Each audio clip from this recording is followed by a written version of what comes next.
transformation too, it has to be said, at Wycombe Wanderers. After the great escape on the last day of the season, a win at home on Saturday would be enough to take them to the top of the division. Claim was at Adams Park for the arrival of Northampton Town.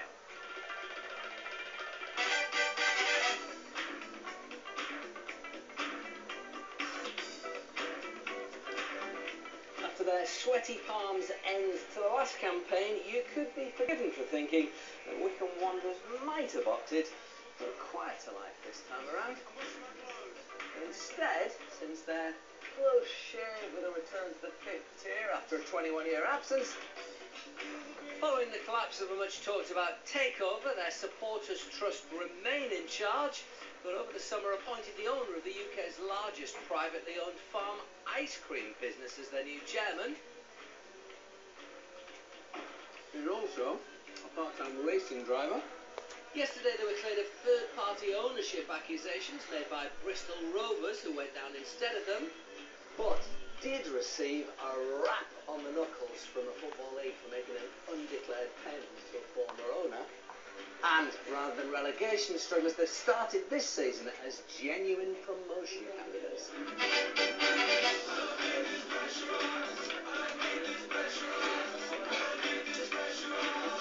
Well, I guess when you've been something like the end of last season, the phrase "never again" permeates your every fibre, doesn't it? And never again. That's a lesson learned from last year. For a club like Wycombe Wanderers and the history they've got, albeit a short history in the league, to have lost that status last year would have been horrendous for the club. Last year matured me like you wouldn't believe. I learned more in that 1 week at the end of the season than I did in the previous 14 months as manager. About myself, about people around me, about players, about the club. And I've really been a lucky manager to have 2 years job. Not many get it, and I believe you need that to get your own philosophies, your own stamp on things, and people aren't getting it nowadays. Is this absolutely true? You are a Leeds United fan and you ended up here as a result of a bet. Yes. So basically, quite a few years ago, I bet Ivor, the then chairman, that It was just over there. absolutely the day that Leeds and Wycombe were in the same league, I would buy a box of Wycombe. And 20 minutes later, at the end of the season, he phoned me and said, "Which box do you want?" It was that simple. Wow. Somebody needed to come in and not be there for personal gain. I'm not here for personal gain. I've got enough time that I can put in, and hopefully it'll contribute. I'm used to running sports teams. I run a motorsport team. We've got a team that races all around the world. Feels like a very different club to last season. And hopefully we can show you out on the pitch that we are a different club, and things have changed here. The new chairman, the way the club's being run now from the outside. We're an entertainment business. We want to put a performance on the pitch, off the pitch. We want Wycombe Wanderers to be something that people are really proud of. Do you want the pressure of me asking you if you're genuine promotion candidate? I don't want that pressure, so you can cut that question right out.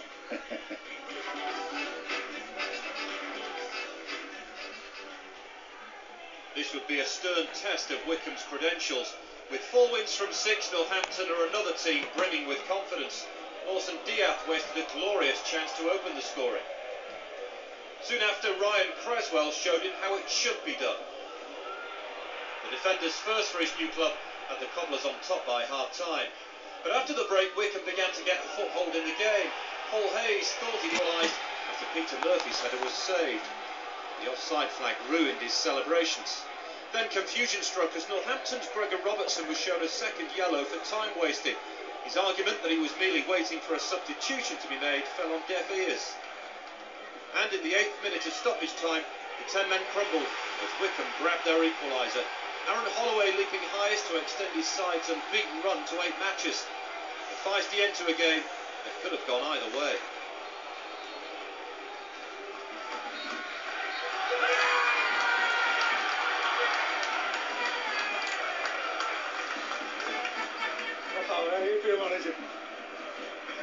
What does it say about your team this season that you pulled that out of the bag? Clem, you know, we've matched one of the big dogs in the league, definitely, with that performance. That's no more than we've deserved. I think there's a couple of decisions I need to look at on the video because I wasn't happy, I know my players weren't happy, but to come back and the character we've shown there, we'll keep fighting, and we'll keep fighting right to the bitter end of this season because we'll never go back where we were last year, and these lot are giving Wycombe something to be proud of. and I'm so pleased because that's no more than we deserve today. Thanks, mate. And result means that Wycombe take their unbeaten run to 8 games then. I mean, the one message you get more than anything when you hear that from Gareth Ainsworth is that he's particularly learnt a lesson from last season. He doesn't want to go anywhere near it. No, of course he doesn't. And as he said, he's learnt more from that final week. And that's what really makes you a manager when things get tough. And he's shown that, you know, he's been there 2 years now, he's learning this trade. So that's what stability does, you know, having a manager who's been through it all. And he's come out the right side. And when I talk about stability, it's now that he's transferred that into the team. The back four stayed the same all season. He's got Paul Hayes up front. He's got 5 in 10 goals. He'll get you a goal. So that's a really good foundation to go and get results. So well done to him and the team for coming through that and for coming out stronger. They're certainly fighting in more ways than one on the pitch and off it. But you know, that's what you need in that division. You need fighters. You need determination. And they're showing that in abundance. And they're 1 win away from going to halfway of last season's tally, which says it all really. More from League 2 now, and having suffered a